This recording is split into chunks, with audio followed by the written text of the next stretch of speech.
La semaine dernière, avec Mario, on a vu la préhistoire de la motoneige. Cette semaine, on parle du Manitoba. Exactement. Alors, la motoneige, la préhistoire étant passée, on arrive avec des machines quand même, là, on arrive avec quelque chose. Il y a une vague manitobaine. Alors, au Manitoba, parce que là-bas, il y a beaucoup de neige, les prairies et tout ça.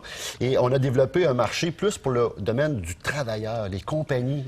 Alors, on a sorti des véhicules comme dans les années 50, l'Arctic Glider, le Bozak, le Husky Mobile.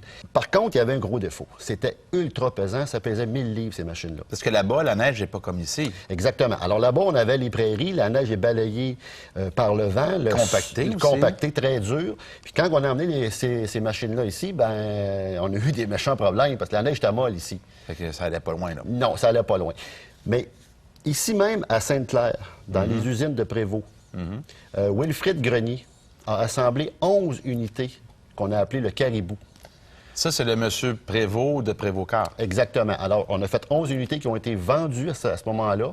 Et toi-même, Éric, je pense que tu as une histoire dans la même région, non loin, hein? Oui, moi, ça vient de Saint-Anselme. Juste compter l'histoire quand on parle d'histoire de la motoneige.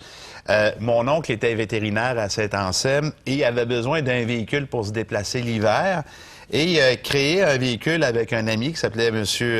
Eugène Dallaire, ici, fabriqué avec un moteur d'avion à plat, réservoir d'essence ici. Regardez, on voit le volant, un volant de voiture, le marchepied ici, les skis. Fait qu'on a beaucoup de rappels de la moto. C'était fait en 1944. Il s'en servait. Malheureusement, il y a eu un accident avec, puis ça a été une perte totale.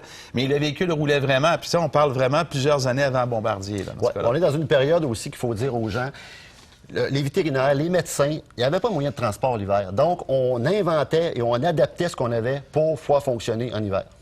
Merci, Mario. La semaine prochaine, on parle de l'explosion du marché de la motoneige. Exactement.